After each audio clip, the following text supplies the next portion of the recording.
Hi everybody, so we're going to try this again. I'm having a bit of trouble with my recorder, so hopefully this one works out. So what I'd recommend is you watch this whole video today, and then every day when you're going to work on your assignments, you watch just the segment that you're trying to work on. So if you're doing activity 1, just watch the activity 1 when you're working on it. Unit 1 consists of 6 activities.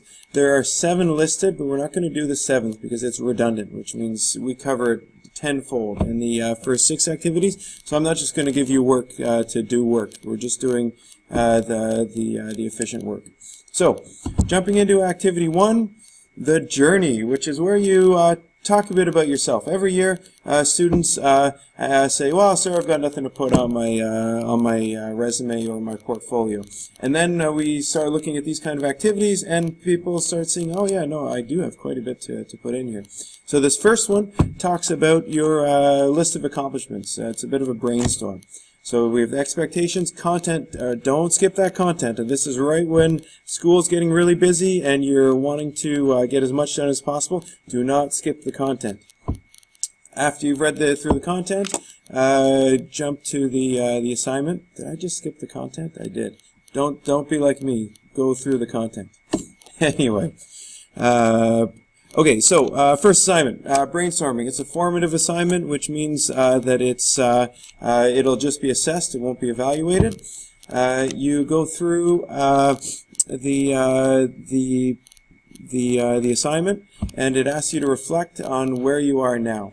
So just do a bulleted list of different parts of your journey. Throw it into the Dropbox. Okay, activity 1, assignment 1. You can just click right on that link. It'll take you to the Dropbox. Remember, please don't submit it as a .pages. It has to be anything but that, basically. So Word, the OpenOffice type, PDF, any of those, fantastic options for submission. Assignment number 2 is where you take those bulleted points and put them actually into stories. So not a huge book. I'm looking for quality rather than quantity. Okay, you don't have to write 4 pages on this. Just put in simple paragraphs that are kind of deep. So things that you actually learn from experiences. So let's say you did a volunteer thing and you really learned a lot from that. Or even like a family thing. You were helping out with your brothers, sisters, aunt, uncle, family members, and you learned a huge thing from those accomplishments. Again, throw that right into the Dropbox. I'd recommend having that done by Tuesday or so. Those first 2 parts of the first activity. Jumping back into Unit 1, we're going to take a look at Activity 2. And we wait. Excellent. Okay, so Activity 2. This is where you take stock of your skills. Again, this is that resume thing. Oh, I have no skills to put on my resume. Yes, we do. You're going to figure those out through the content. Again, don't skip that content. Jump right into that content. That's going to help you develop a strong list for your skills. Once you've gone through that, jump into the assignment, and you're going to do a reflection on your learning styles. If you've forgotten about the auditory, visual learning, also the multiple intelligences, jump right into this document. It's going to walk you right through the your learning styles inventory. Once you've made up your list, with your response, you're going to answer these 4 questions. Now, if you've skipped the content, you're going to have pretty poor answers. So please jump into that content, and you're going to look at your learning style, knowing your learning style, identify 2 strategies that work for you, and then and explain how you're going to actually do a good job at a job so you can continue working later on. This is tricky. This is a tough assignment. But interesting.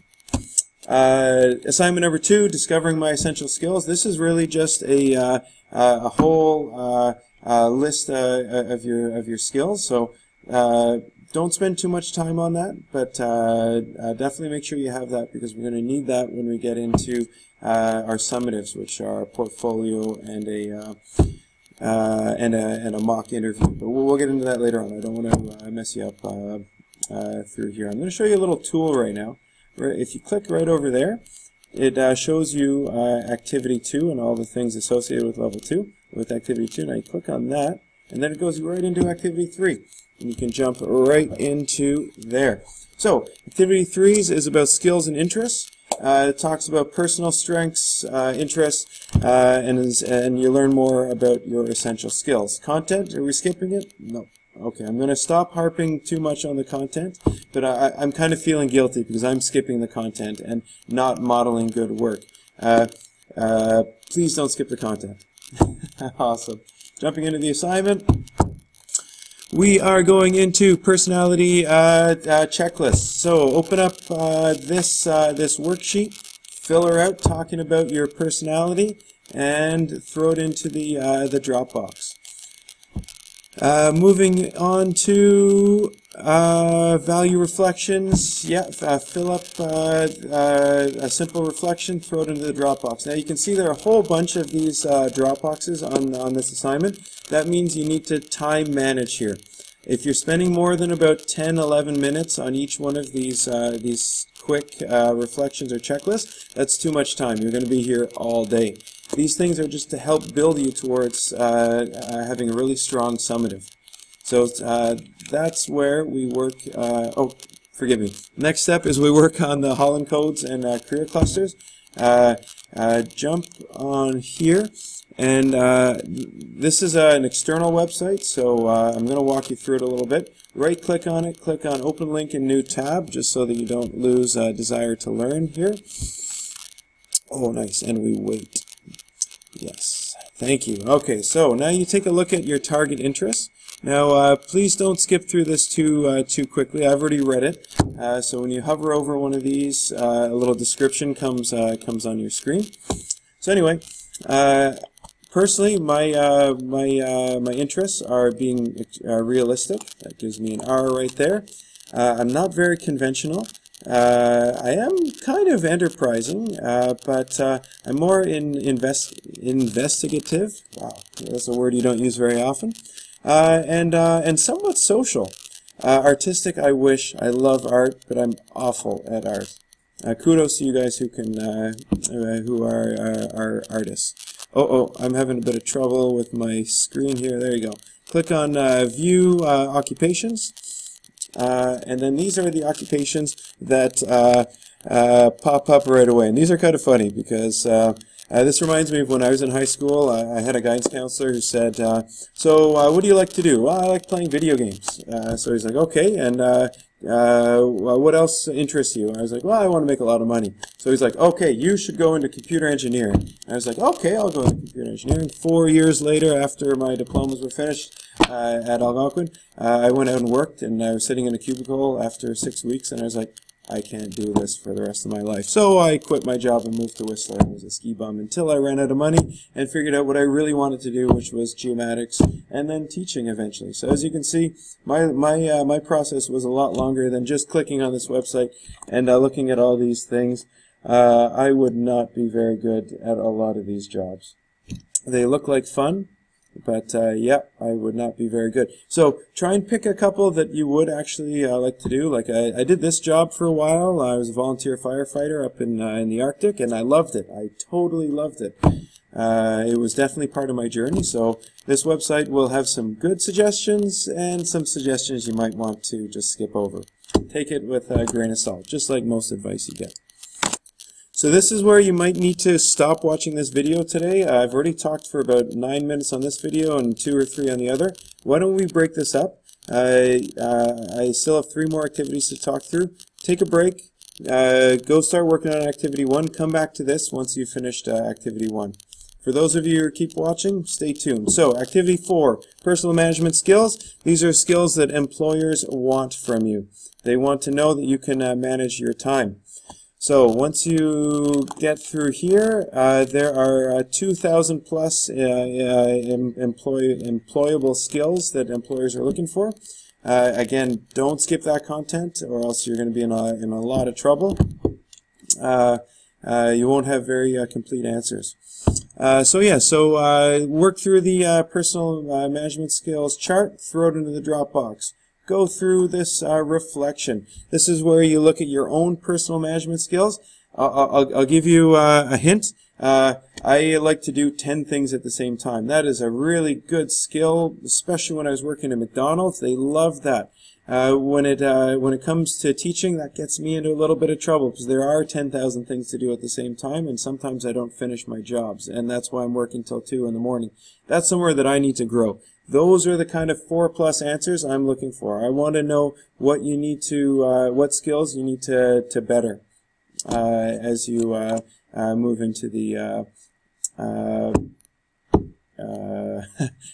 job force. Thanks. There you go.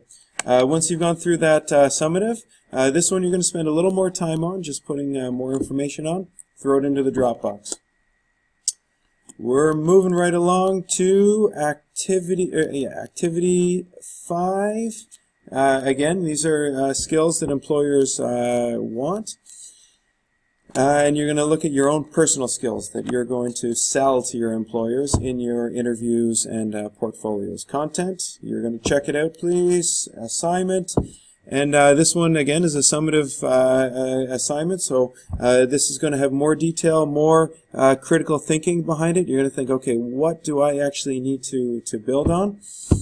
And yeah, to work on that, jump on that worksheet. It's going to help you build your response.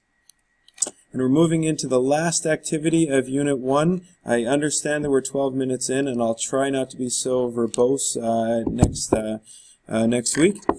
But this is for creating and planning your own portfolio. This is a part of our actual summative of the course, and you're starting it now so that you won't have as big of a job at the end of the course. It's kind of front-loading the course, so more work at the beginning, less work at the end. Yeah, so read through the content. The content will help you pick what type of portfolio you'd like to pick. So you can take a look at my portfolio. My portfolio is not pretty. A lot of people think portfolios have to be pretty, and they probably should be, but sometimes we don't have the time to make a pretty portfolio. So this is more of a functional portfolio, but it's the one that I take into my my job interviews when I go in for interviews. You look at it gives you a little blurb about me, which makes me human. And then we start talking about professional certification. So if you click on there, you can see all my my teaching certifications, apart from my master's, which hasn't just made it up there yet. And then you get into the nitty-gritty of the actual things that I do at schools, in schools. So I talk about leadership. I'm in a leadership position, and so that's important for my portfolio. Professional development, things that I do to better my learning. And then extracurricular, things that I do to support the school in a more qualitative fashion. And I do that for every year. So I always put the newest stuff at the beginning, because that's probably the most important. And then I go down to the last 7 years of teaching. And you can see that I started off with very few things to put on my resume, to probably too many things, kind of like I was talking about earlier. C'est la vie, as they say. We all have things we need to work on. Anyway, when you jump back into the portfolio assignment, you're going to throw up a discussion board. This is our first and only discussion that we're doing for this this unit. This is where I want you to read the article on portfolios and then enter into the discussion board. The article will be posted here by the time you get to it.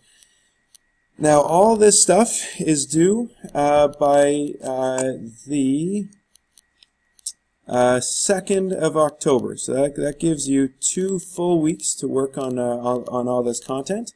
And I need you to keep communicating with me. If you're feeling totally stressed out, like there's too much work, please send me an email.